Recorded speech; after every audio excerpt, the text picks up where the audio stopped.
እግዚአብሔርን መፍራት። ክብር ለኢየሱስ ይሁን።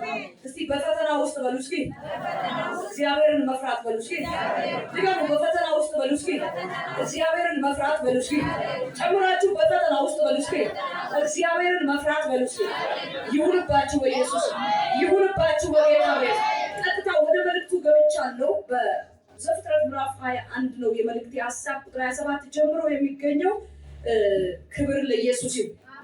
ፈጠን ፈጠን እያለን እናነባለን። አብርሃም ምንጭ ቆፈረ።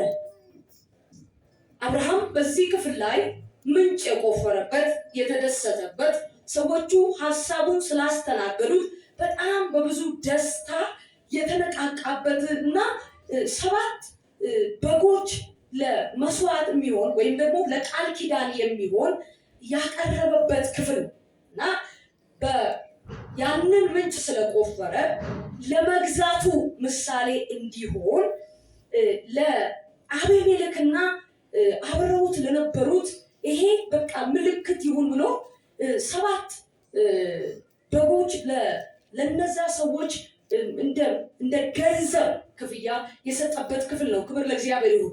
ይህን ተደስቶ እያለ እንደዚህ ይላል፣ አብርሃም በጎቹን ላሞችን አምጥቶ ለአቢሜሌክ ሰጠው፣ ሁለቱም ቃል ኪዳን አደረጉ። አብርሃምም 7 ቄቦች በጎች ለብቻው አቆመ። ሰማችሁ? 7 ቄብ ማለት ያልተነካኩ 7 በጎች ማለት ነው። ክብር ለእግዚአብሔር ይሁን። በአቢሜሌክም አብርሃምን ለብቻቸው ያቆምካቸው እነዚህ 7 ቄቦች በጎች ምንድን ናቸው አለው። እርሱም እኔ ይችን የውሃ ጉድጓድ እንደቆፈር ምስክር ይሆን ዘንድ እነዚህ 7 ቄቦች በጎች ከእጄ ትወስዳለህ አለው። ስለዚህ የዚያን ስፍራ ስም ቤርሳቤ ብሎ ጠራው። ከዚያ ሁለቱ ምን ብለዋልና ተማምለዋልና።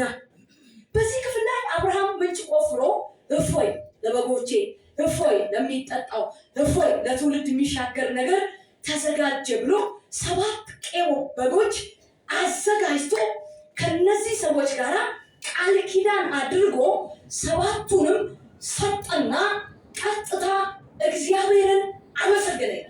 አሁን አንደኛ ምንጭ መቆፈሩ አስደስቶታል። ለትውልድ የሚሻገር ነው፣ ለብዙዎች የሚሆን ነው። ተደስቷል እና ከመደሰቱ የተነሳ ከደስታው ጋር ተያይዞ ምን ይላል? ቁጥር 33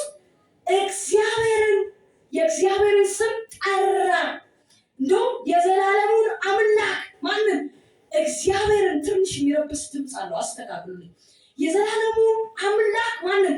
እግዚአብሔርን ምን አለ? ስሙን ጠራ። ይህ ማለት አመሰገነ። በተደረገለት ነገር በሆነለት ነገር ምን አደረገ? እግዚአብሔርን አመሰገነ። ደስ ተሰኝቶ ደስ ብሎት የእግዚአብሔርን ስም ጠራ። መሰዊያ ሰራ በቤቱ፣ እግዚአብሔርን አከበረ።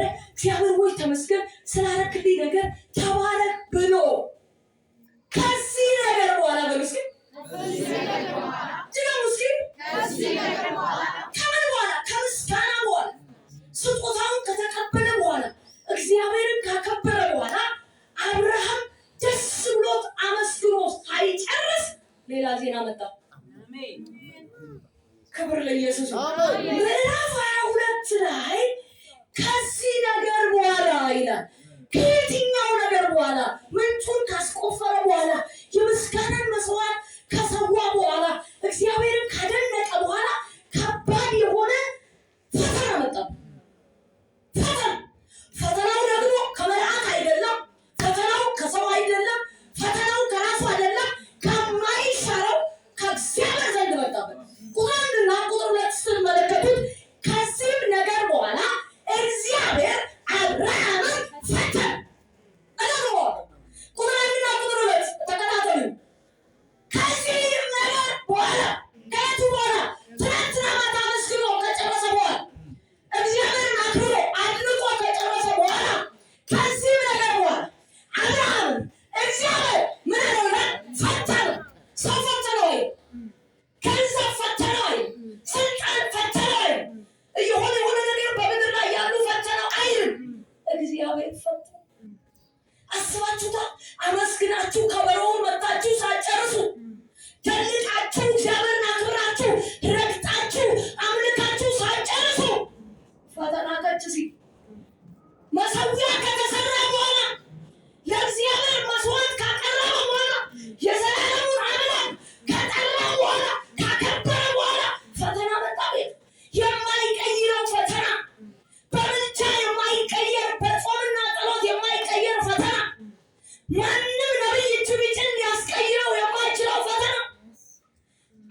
ደስ ሲል ምልልሱ ዳያሎጉ ደስ ምልልሱ ደስ ይላል።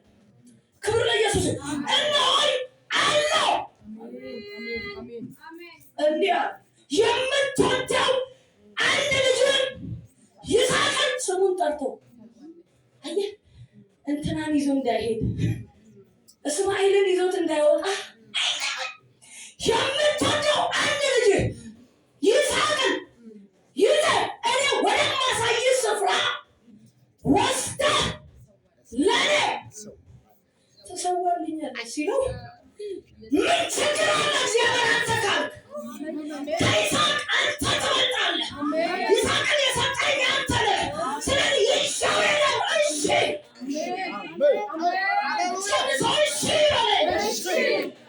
ድምፃቸው አይሰማኝም።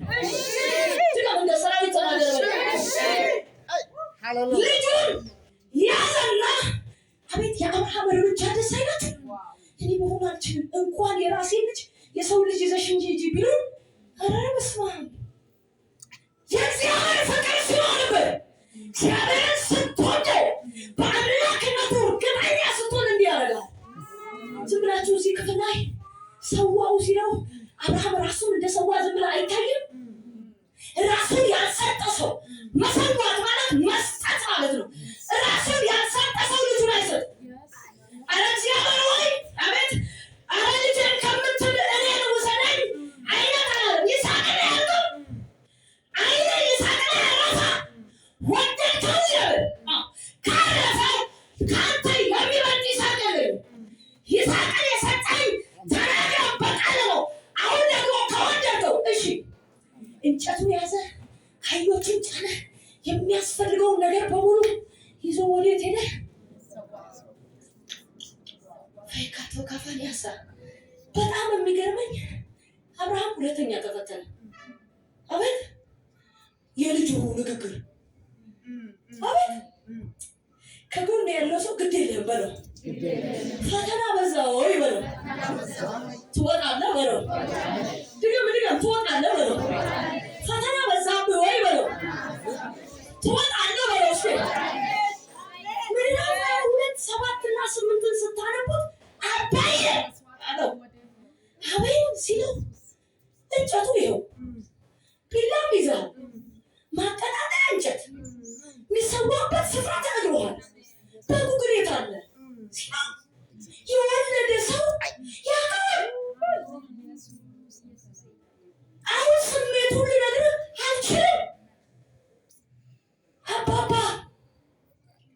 የመስዋዕት በግ የት ነው ያለው? ሁሉን ይዘናል፣ ባንድን አይታየኝም። በጉሱ እንደሆነ አላወቅም፣ አላወራውም። ይሄ ንግግር ለአብርሃም ፈተና አይሆንበትም? ይከብዳል። ከዛ ልጅ ነው እግዚአብሔር ታማኝ ነው። በጉንም ያዘጋጀው እሱ ነው። ብዙ ሰዎች ሲጎበኙ አይቻል። እግዚአብሔር ምስክሬ ነው። ፈተናችሁን በክብር ይቀይረው። ፈተናችሁን በክብር ይቀይረው። ጥያቄያችሁ በክብር ይቀይረው። ጸሎታችሁ በመልስ ይታጀባል። የውስጣችሁ ጩኸት ይመለሳል። የእግዚአብሔር ድምፅ አብርሃምን ቢፈትነው እሺ የልጁ ንግግር ተጨማሪ ችግር ለመልሰው ይህን እየሰማሁ እንዴት ብዬ ቢላ በሱ ላይ አሳርፈን አላለም። ልጄ በጉን የሚያዘጋጀው እግዚአብሔር ተያይዘው ልክ እግዚአብሔር የነገራቸው ስፍራ ደረሱለት። እግዚአብሔር የነገረ ስፍራ ላይ ተደርሰሃል። እግዚአብሔር የሆነው ቦታ ላይ ተደርሰሃል። ተያይዘው እንጨቱን ተሸክመው ቢላውን ይዘው የሚያስፈልጋቸውን ይዘው ወክ እያደረጉ ከነመሪያቸው ስፍራው ላይ ሲደርሱ እናንተ ሰራተኞች አቤት በዚህ ቆዩ። እኔና ልጄ ሰውተን አይልም። በነገራችን ላይ ለእግዚአብሔር ሰግደን ነው የሚል ቃል በቃል ሰግደን አክብረነው አድንቀነው ከፍ አድርገነው የረዳን ጌታ አምልከን ሰግደን እንመለሳለን። ሰውተን አይልም ሰግደን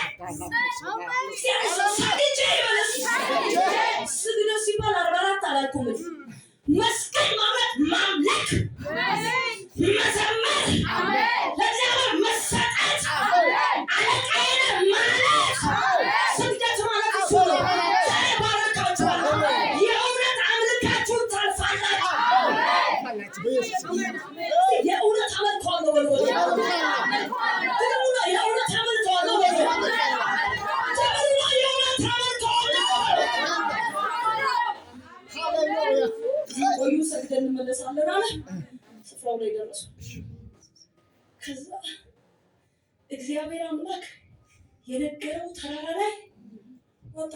ጀግና ነው። እሺ እንዲህ ሲሰበክ ቀላል ሲኖር ነው የሚከብደው። ያው ስሰብከው ይገላል የሰው ታሪክ ስለሆነ እሱ ግን ስላለፈበት ያውቀዋል። ረሃብን ብትጠይቀው የራበው ሰው ነው የሚያውቀው፣ የጠገበ ያውቀው። ህመም ያመመው ሰው ብትጠይቅ የታመመው ነው የሚያውቀው። ገና ሳይነግረው ይገባዋል። ስለዚህ ፈተናው ስፍራው ደረሰ። አስባችሁታል? የፈተናው ጉዳይና የፈተናው ቦታ ተገናኙ። ሲገናኙ በቃ እንጨቱን ረበረበ፣ የሚያስፈልገውን ሁሉ አዘጋጀ። ቃሉን ታውቁታላችሁ። ልጁንም ወጠረና እጁን ወደኋላ አድርጎ እንጨቱ ላይ በፊቱ ደፍቶ ያርደው ሲል እግዚአብሔር ከሰማይ ይመጣላችሁ።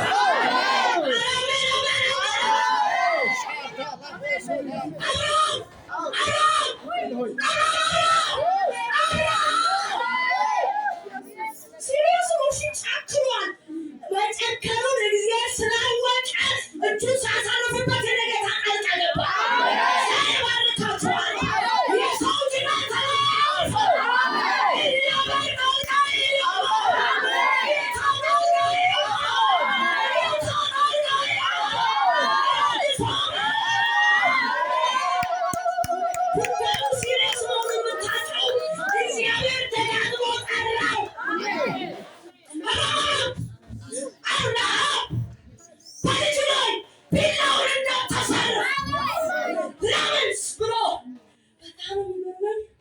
እግዚአብሔር ከፊት ለፊት አላስቀመጠውም። በጉ ቀና አይደለም ያለው ሲል አንድ ሰው ይመጣልኛል ከኋላ ፊካቻ ነይ ሉታዲ አባስ ይኸውልህ እዚህ ጋር አለች። ልጁ ተደፍቷል። አራጁ አለ። እግዚአብሔር ከላይ ይዞ ሊያንደው ሲለው ድምፁ የጠራው ከሆነ ሶር ሲል በጉር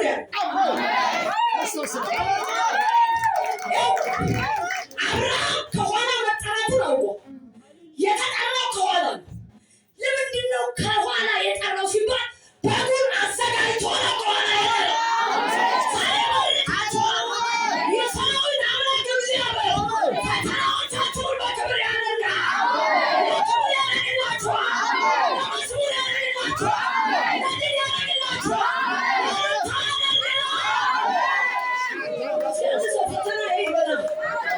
ለክብር ይሆናል።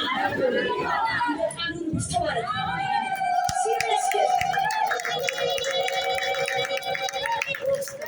ቃሉ ቀና ሲል ከዚህ በኋላ እግዚአብሔር ሲጠራችሁ ዞሮ ትላለች። አቤት ስትሉ ከኋላ የምትፈልጉት ተዘጋጅቶ ይጠብቃል። እስኪ አሜን አሜን አሜን እስኪ አሜን አሜን አሜን። አብርሃም ትናንትና እግዚአብሔር ቅድም መንገድ ላይ እያሉ የመስዋዕት በጌት ነው ሲለው ምን ብሎ ነበር? እንደ ቃሉ ልጁ ቀረና እስኪ ቃሉ ላንብብላችሁ። ሲያነሳው የአብርሃም ጥያቄና የእግዚአብሔር መልስ ቁጥር 11 እና 12 ተመለሰ። እስቲ ቁጥር 11 እና 12 የሚያነብልኝ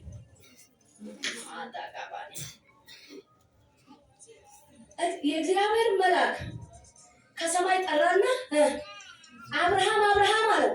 ስንቴ? ሁለቴ። ከዛ እርሱም እነሆኝ አለ። እርሱም በብላቴናው ላይ እጅን አትዘርጋ፣ አንዳችም አታድርግበት።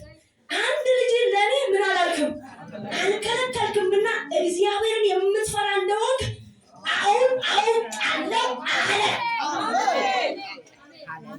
ለካ ሰዋልኝ የሚለው ቃል ይፈራኛል ወይስ አይፈራኝም አይፈራኝም ነው። ፈተናው ለካ ቤቱ የመጣበት በይፈራኛልና ባይፈራኝም መካከል ያለ መልስ ነው። ይፈራኝ ከሆነ ልጁን ይሰጠኛል፣ አይፈራኝም ከሆነ ልጁን ያስቀራል። ወደ ኋላም ቢያደርገው እግዚአብሔር ይወስደዋል ልጁ። ብልጥ ሰው እዚህ ነው ጌታ ኢየሱስ ምን አለ? ነፍሱን ሊያድን የሚወድ ለኔ ይሰጠኛል፣ ሊያጠፋት የሚወድ ግን በእጁ ይይዛታል። ምን ማለት ነው? ነፍስህን ለማዳን እንዳልሞት ስላልክ ከሞት ጭራሽ ትሄዳለህ። ራሱን ለእግዚአብሔር የሰጠ ሰው እሳት ውስጥ ቢማገድ አይቃጠልም። በፍርሃት የምታመልጠው ታሪክ ነው። አብርሃም ቢፈራ ልጁን ያስበላል እንጂ የሚመጣ ክብር ቀጥሎ ከፈተና በኋላ ያለው ክብር እነሱ ቤት አይገባም ነበር። ዛሬ ልባርካችሁ። ፈተና ውስጥ ያላችሁ ሰዎች ፈተናውን እንደ ቀልድ ታልፋላችሁ። በእግዚአብሔር ጸጋ እንደ ቀልድ ትሻገራላችሁ። በጸጋው ትረማመዳላችሁ። በጸጋው ትሸጋገራላችሁ። በእውነታው ትሸጋገራላችሁ። መገኘቱ ያሻግራችኋል። አሁን የከበዳችሁ ፈተና እግዚአብሔር ወዲያ ማዶ ይወረውራችኋል። ፈተናው በመልስ ይታጀባል። የእግዚአብሔር መልስ 11 እና 12 ላይ ነው የመጣው። እግዚአብሔር ሲመልስ እኔ እንደምትፈራኝ አውቄ ይህ ቼክ ላደረግህ ነበር፣ አንተ አሳክተዋል። አብርሃም ይሄንን በማድረጉ እሱን ብቻ ሳይሆን ዘሮቹን ሁሉ የሚያስገባ በርን ያስከፈተው። አንድ ሰው በቤቱ ፈተና ከበዛበት እናንተን ብቻ አይደለም ኬዙ፣ አንዳንድ ጉዳይ ጠንከር ይላል። ጠንከር የሚለው የሙሉ ዘሮችን ጭምር ነው የምትፈተኑ። የእናቴ፣ የአባቴ፣ የአጎቴ፣ የአያቴ፣ የአክስቴ፣ ወንድሜ ምናምን መዳን ያለባቸው ዘሮች አሉ። ከፊትም ይመጡ አሉ። የሆነ የመዳን በር የሚከፈትላቸው ሰዎች አሉ። የዛን ሁሉ ነው በየተራ በየአይነት አረንጓዴ፣ ቢጫ፣ ቀይ ልክ እንደየመልካቸው ጥቁር ከሆነ ጥቁር፣ ነጭ ከሆነ ስንት የሰው አሁን እዚህ በመካከል ብዙ አይነት መልክ ያለው ሰዋል። አቤት ማስረዳት ማጭ እንደየመልካችን ባህሪያችን አንድ አብርሃም በመፈተኑ ብቻ እግዚአብሔር ቀጥሎ ያለውን እናውራ። ቀጥሎ እስኪ ምን ይላል? ከ11 ጀምሮ አጆንያስ አከባቢ ምን አለ? የእግዚአብሔር መልአክ አብርሃምን ከሰማይ ሁለተኛ ጊዜ ጠራው። ምን አለ? እንዲህም አለው። ሁለተኛ እግዚአብሔር ሲመጣ እንደ ትናንት ማታ ፈተና ይዞ አይደለም የመጣው። አሜን ነው። እግዚአብሔር ሁለተኛ ጠራው። አሁንም ሴንተር ላይ ያለውና ሁለተኛ የመጣው ድምፅ ግን የምስራችን ይዞ እንጂ ፈተና ይዞ አይደለም የሚመጣው። ከዚህ ከፈተና በኋላ ያለው መንገዳችሁ እግዚአብሔር በምስራች ያጥረዋል፣ በክብር ያጥረዋል፣ በድል ያጥረዋል፣ በእልልታ ያጥረዋል።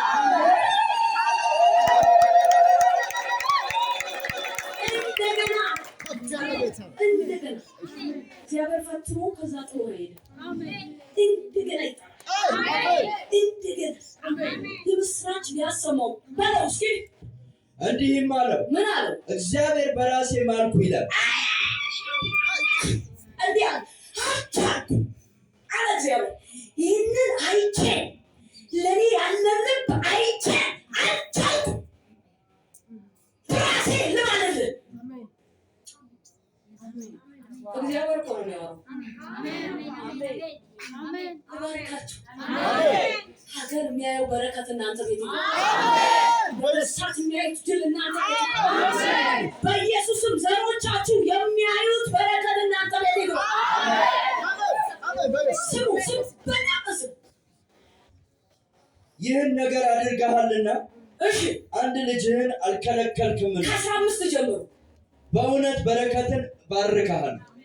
ከላይ ጀምሮ አብርሃም በራሴ ማልኩ የሚለው ቃል የእግዚአብሔር መልአክ አብርሃምን ከሰማይ ሁለተኛ ጊዜ ጠራው። እሺ፣ እንዲህም አለው። እግዚአብሔር በራሴ ማልኩ ይላል። ይህን ነገር አድርገሃልና አንድ ልጅህን አልከለከልክምን? እሺ በእውነት በረከትን እባርክሃለሁ። እሺ አስራለሁ። ዘርን እንደ ሰማይ ከዋክብት በባህር ዳር እንዳለ አሸዋ አበዛዋለሁ።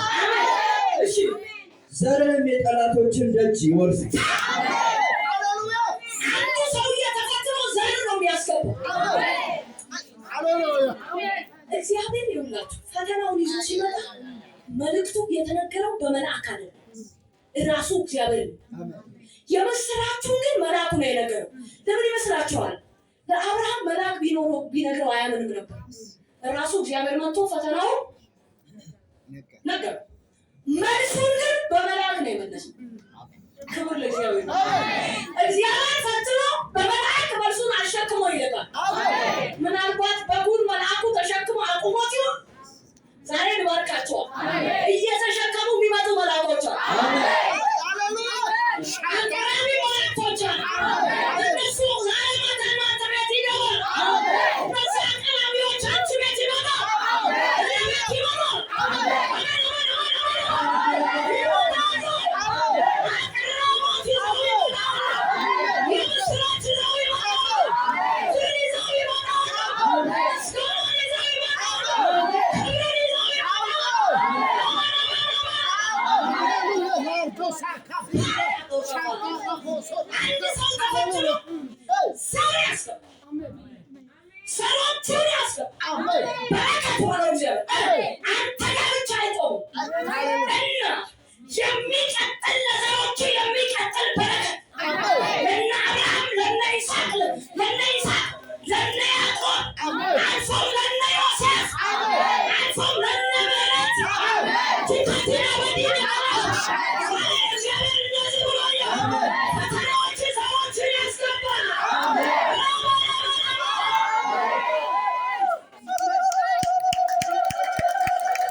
አንድ ልጅ ብሎ በአንድ ልጅ ውስጥ ዘር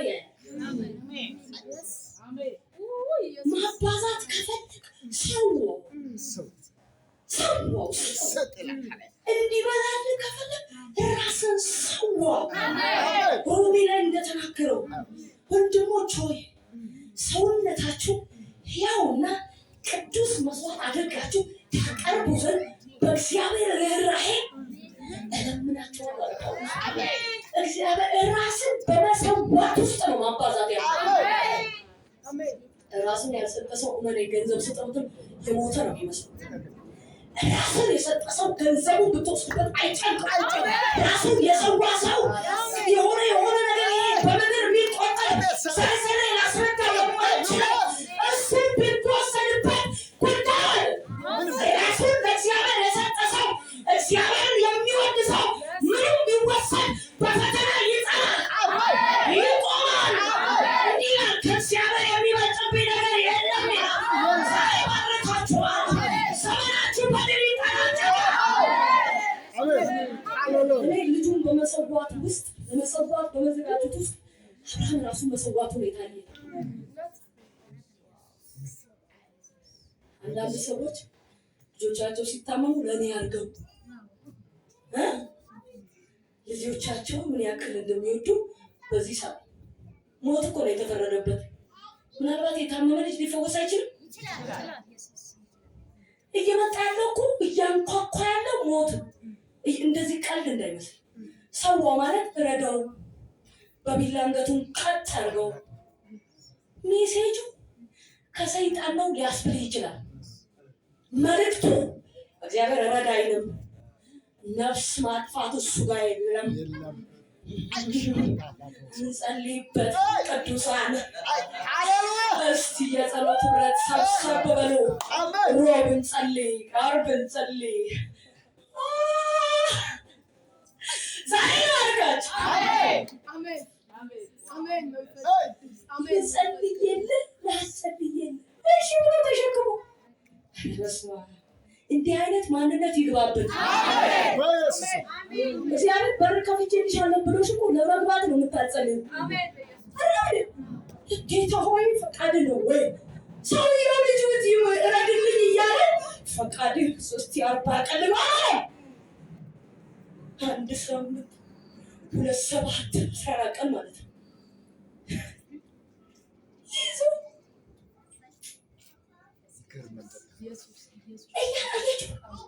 የእግዚአብሔር ፍቅር ሲገባችሁ ምንም ትሆናላችሁ።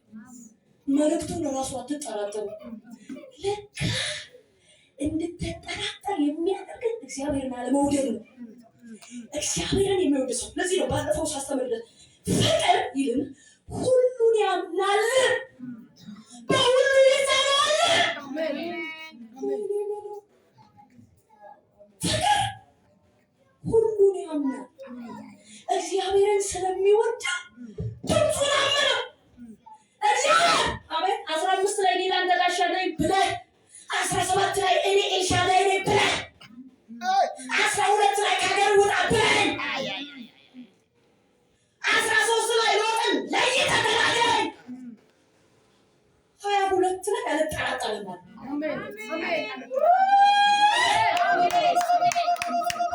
ምዕራፍ 12 ውጣ ነው።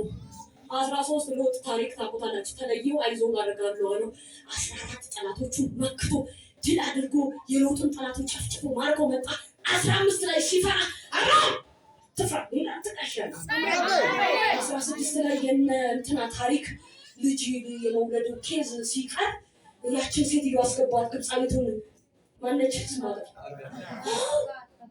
ሰራተኛቸው ገባች። የእሷ ታሪክ እንደገና 17 ላይ ሲመጣ አባባሉ እኔ እናንተ ኤልሻዳይ ነኝ በፊት ተመላለስ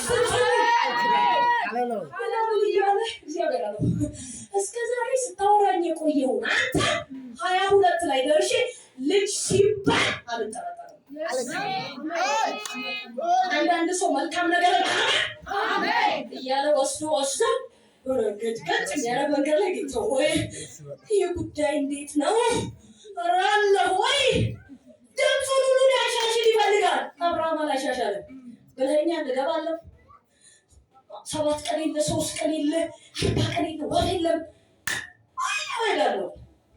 ተራራው ላይ ደርሰው እግዚአብሔር ሀሳቡን ቀየረ እንጂ አብርሃም ሀሳቡን አልቀየረም። እግዚአብሔር ፈተና ሊፈትነው ስለሆነ መጀመሪያ የአብርሃም ልጅ የመንጠቅ ፕሮግራም አልነበረው። እግዚአብሔር የእናንተን ጉዳይ አንዳንድ ጊዜ ቻሌንጅ ውስጥ እግዚአብሔር ከከተለው የሆነ የፈለገው ነገር አለ። ያንን ጉዳይ ሊወስደው ሳይሆን ሊያባሰው እግዚአብሔር አይኑን የጣለበት ነገር ካለ ደስ ይበል። ያንን ነገር ተጠቅሞ አንተን ፈተና ውስጥ ይከትና በፈተና ውስጥ ነገሮችን ይደምራቸዋል፣ ያባሳቸዋል። ፈተናን የክብር ያደርገዋል፣ የምስጋና ያደርገዋል። አልጠፋም በለሱ ድገሙ እንደገና ጨምሮ ሰዎች እስቲ ቀጥሎ ያለውን እናንብብና እንጸልያለን። የምድር አሕዛብ ሁሉም በዘር ይባረካሉ።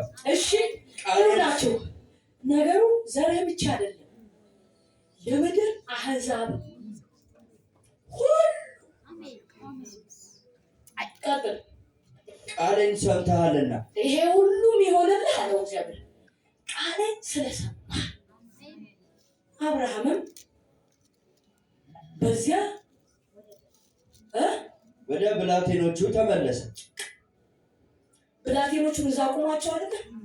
መጽሐፍ ቅዱስ አንድም አይረሳም። አንተ ታሪኩን ተረከና እዛ ጋር የቆሙት እንትኖች ትዘሩት አንተ ብትሆን ድሉን ትጽፋለህ እንጂ ቀጥሎ ያለው ታሪክ እነዛ መንገድ የቆሙትን ትረሳለህ። እግዚአብሔር ነው አምላክ ነው ማለት እኮ ይሄ ነው። ሀሳቡ የማይታወቅ ማለዳ አዲስ ይሆን የኔ እግዚአብሔር በሉ አዲስ ነው ማለት አዲስ ነው። ብላቴኖቹ አብርሃም ልጁን ይዞ ማለት ነው በልጁ ፋንታ ያንን በግ ሰውቶ ልጁን የሚያደርግ ጀግና በእምነት ወደ ብላቴኖቹ ተያይዘው ወደ ሀገራቸው። ከዛ ቀጥሎ በኋላ ለአብርሃም ምሪት ሰጠው። አይገርም? እንደገና እግዚአብሔር ነገረው ለልጁ ሚስት ከየት ማግባት እንዳለበት ነግሮት ነው ምዕራፉን ያቆም። አንብቡት እናንተ 22 መጨረሻው ከማን ዘር ማግባት እንዳለበት ዘሯን ይቆጥራል። ምዕራፍ 23 ስትገቡ ታሪኩ ይቀጥላል። ዛሬ ባርካቸዋል። የትኛውም ፈተና በኢየሱስም በደል ተሻገሩ። በድል ተሻገሩ። በምስጋና ተሻገሩ። በመዝሙር ተሻገሩ። እግዚአብሔር በክብር ያሻገራል።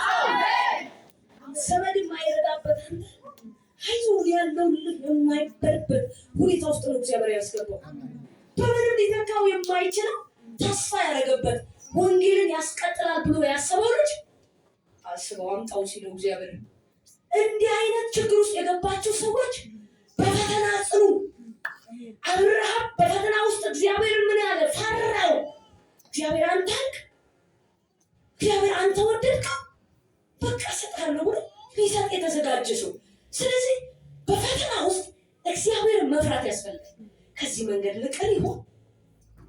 ይህን ነገር ልተው ወይስ ላድርገው የሚያስብል አይነት ሁኔታ ውስጥ ከሆንክ ጽና። እየጸለይክ እያመሰገንክ ጽና። ከጀርባው ከፈተናው በኋላ አንተን ካስባለ ነገር ጀርባ እግዚአብሔር የሆነ በጋዘ የሆነ ዘሮችን የሚያስገባ በር አዘጋጅ ፌና ዶራት ያናማ ካፑራ ያበር እናንተ ቤት እንዲገባ ጸልያለሁ። ያበር ያንቺ ቤት እንዲሆን ጸልያለሁ። በኢየሱስም ታዲያ ማታ እንድትታደይ ጸልያለሁ። መላኩ አጠራቦት እንዲያመጥ ጸልያለሁ። ሰዎችሽ ወደ ክብር እንዲገቡ ጸልያለሁ።